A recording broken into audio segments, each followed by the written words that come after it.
suivez-moi bien, les erreurs fondamentales que les gens commettent face aux problèmes spirituels, c'est de croire que face aux problèmes spirituels, ces personnes peuvent résoudre leurs problèmes seules, en se battant par leur méthode, par leur manière, par leur pratique propre. C'est impossible. Donc c'est une erreur à ne pas commettre. Donc voilà la première chose. Donc les erreurs que les gens commettent, ils se battent pour avoir seule la solution, en faisant à eux seuls des prières, des pratiques, des incantations, en écoutant la voix de tout le monde, les conseils de tout le monde, les paroles de tout le monde, en soupçonnant tout le monde, en soupçonnant même les insoupçonnables. Donc c'est des erreurs graves qu'il ne faut pas commettre. Et puisque nous parlons plus solution, nous voulons dire chaque fois que vous avez un problème spirituel, ne commettez pas cette erreur. Ne pensez pas que vous allez avoir la solution seul. Ne vous mettez pas à soupçonner les personnes. Ne vous enfermez pas sur vous-même. Cherchez un spécialiste, parlez-lui de la situation et cherchez même une consultation approfondie, que ce soit une consultation personnelle ou familiale. Oui, cherchez une consultation approfondie, qu'elle soit personnelle ou familiale. Et je crois que passant par là, vous aurez une solution claire et nette, ou bien vous aurez une connaissance claire et nette par rapport à ce que vous traversez, par rapport à ce qui perturbe votre vie personnelle ou votre vie familiale. Oui, prophète Clément, pour mieux comprendre cette question, nous allons prendre le cas d'Esther, mariée depuis 5 ans, qui traverse une période difficile, c'est-à-dire les disputes répétées avec son époux, les cauchemars fréquents, la baisse d'affection dans le foyer et une sensation de pression lorsqu'elle prie. Très bien. Esther est mariée depuis 5 ans.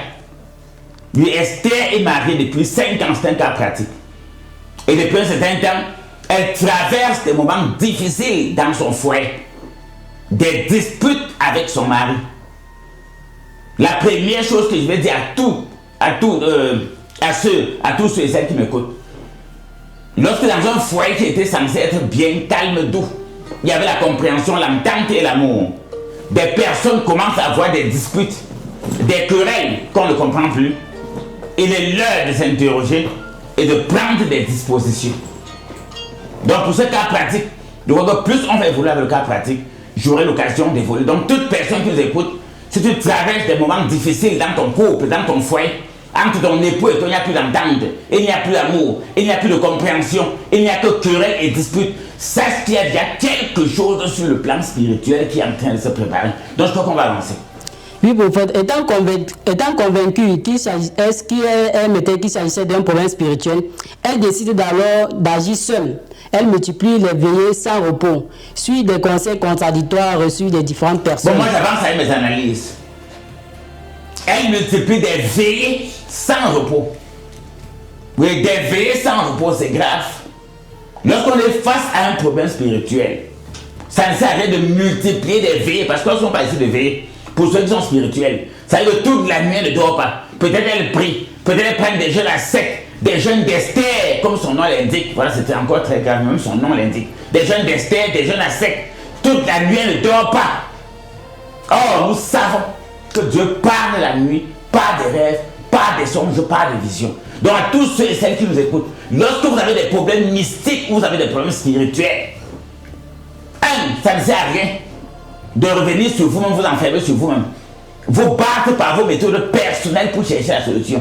Les problèmes spirituels détruisent des vies, détruisent des personnes, détruisent des familles, créent le malheur, créent des envoûtements, créent des malédictions familiales héréditaires, créent la malchance, créent la souffrance, créent la haine, créent les soupçons. Donc lorsqu'on est face à cette situation, il ne faut pas encore ajouter un plus à ce problème. En commençant toutes les nuits, je ne dors pas. Je me couche à minuit. Je me réveille à 3 heures. Toute la nuit, je prie. Toute la nuit, je prie. Toute la nuit, je jeûne. Rien que le fait de prier, de jeûner toute la nuit peut devenir notre problème. Parce que, à la fin, nous savons tous que lorsqu'on dort mal, il y a d'autres problèmes secondaires liés au cerveau qui vont s'associer à tout ça. Or, après, ce sont toujours les plans de l'ennemi. Il faut te faire dormir mal. Il faut te faire avoir des cauchemars et des mauvais rêves afin que tes journées soient troublées. Donc quand vous avez des situations pareilles, ça ne sert à rien, j'ai toujours dit. Le caterpillar n'a pas la même force que la pelle. La machette n'a pas la même force que la tronçonneuse. Le vélo n'a pas la même force que le camion. Le pick-up n'a pas la même force que la semis. Ces gens comprennent déjà ces différents détails. Au problème spirituel des hommes spirituels. Et vous allez voir ici, lorsque les choses commencent comme ça, Ça a commencé par les disputes.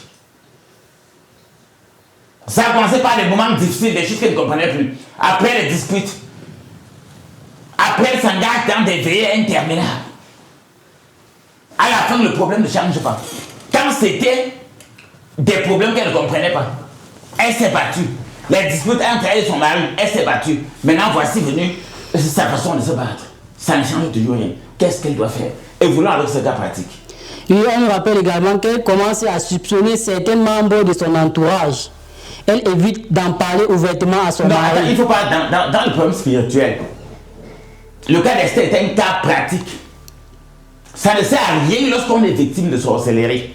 Et toute personne qui m'écoute, lorsqu'on est victime de sorcellerie ou de problèmes spirituels, comme nous l'appelons maintenant, lorsqu'on est victime de sorcellerie ou de problèmes spirituels, ça ne sert à rien de soupçonner les gens au hasard.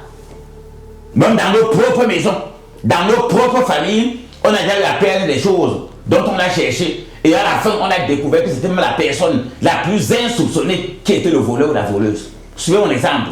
Dans nos familles, en grandissant, entre frères et sœurs, en famille, que ce soit chez le grand-père, chez la grand-mère, lorsque les cousins et les cousines se rencontrent, il est déjà arrivé des cas où quelque chose se perd, ça peut être de l'argent, ça peut être un objet, ça peut être un téléphone. La personne la plus insoupçonnée, à la fin on s'aperçoit que c'est la personne la plus insoupçonnée qui était l'auteur du larcin, c'est peut dire comme ça. Donc même sur le plan spirituel, lorsqu'il y a un problème spirituel, j'insiste, ça ne sert à rien de soupçonner son frère, sa soeur, son mari, comme c'est le cas d'Esther. Tu soupçonnes ton mari. Vous savez bien, l'ennemi ne vient que pour détruire. Détruire. Je m'adresse aux femmes. Dieu peut te donner un bon mari. Oui, Dieu peut te donner un bon père pour tes enfants. L'ennemi, sachant qu'il faut te détruire. Peut-être une malédiction familiale héritée, parce qu'il faut que j'explique ça simplement. L'ennemi peut donner un bon mari. La femme est victime d'une malédiction familiale ou héréditaire, d'un blocage, d'une malchance.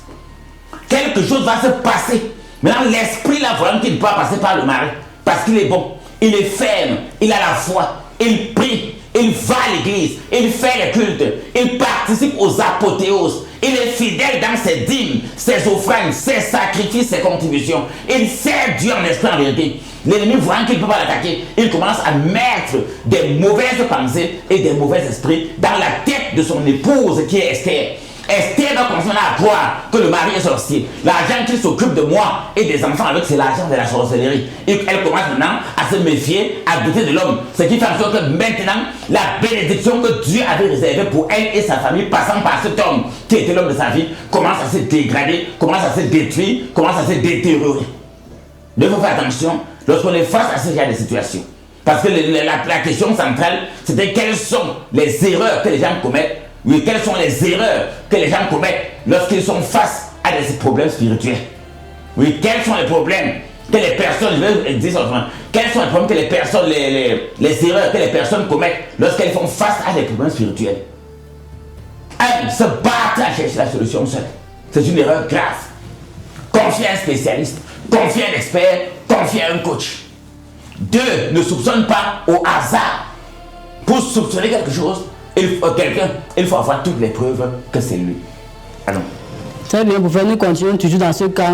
Elle évite d'en parler ouvertement à son mari, pensant le protéger, prophète. Et peu à peu, son comportement change. Oui, moi je dis qu'en spiritualité, Esther doit être naturelle. Oui, en spiritualité, Esther doit être naturelle. Allons-y au qui répaille. Oui, et peu à peu son comportement change. Elle devient méfiante, nerveuse et distante, prophète. Ce qui accentue des tensions dans son couple au lieu d'apaiser la situation. Très bien, mais c'est normal. Voilà le plan, voilà exactement. C'est que la personne qui manipule des esprits pour détruire le foyer d'Esther, voilà exactement ce que la personne voulait. Nous ne sommes pas ici pour faire la promotion des problèmes. Nous sommes là ici pour apporter plutôt des solutions. Nous ne sommes pas là pour faire l'apologie des problèmes. Ça, c'est une émission de solutions. Et à toutes celles qui sont mariées, qui sont heureuses dans leur foyer, je vous accorde davantage de grâces et de bénédictions. Et à tous ceux et celles qui sont mariés, hommes, femmes, qui vivent la paix, le bonheur dans leur foyer, par la prière actuelle que je suis en train de faire, je demande au Dieu Tout-Puissant, je demande à sa main forte et à sa puissance d'être dans la vie de tous les couples qui sont dans la paix, dans l'amour, dans l'entente. Que Dieu soit avec vous et que dans votre paix, dans votre amour, dans votre entente, que vos enfants soient heureux, que les finances entrent, que la paix règne, que les enfants viennent, que les enfants se multiplient, que les enfants s'associent, se marient, que les enfants s'entendent, que les enfants évoluent. Ça, c'est pour ceux qui ne sont pas dans la situation d'Esther. Et à ceux dont le foyer ne passe pas de moments difficiles, je vous dis, il y a un Dieu qui nous paie personne, dont nous sommes ses serviteurs, et nous sommes venus pour vous dire, à chaque solution, il y a à chaque problème, mes enfants, merci, à chaque problème, mes enfants, il y a une solution. Oui, à chaque problème, il y a une solution. N'accusez jamais quelqu'un gratuitement de sorcellerie. Quand il y a sorcellerie, confiez à quelqu'un qui voit, confiez à quelqu'un qui sait, consulter, mais posez-lui le cas, et exactement, sans jambage, il vous dira, voilà, il y a tel cas où il n'y a pas.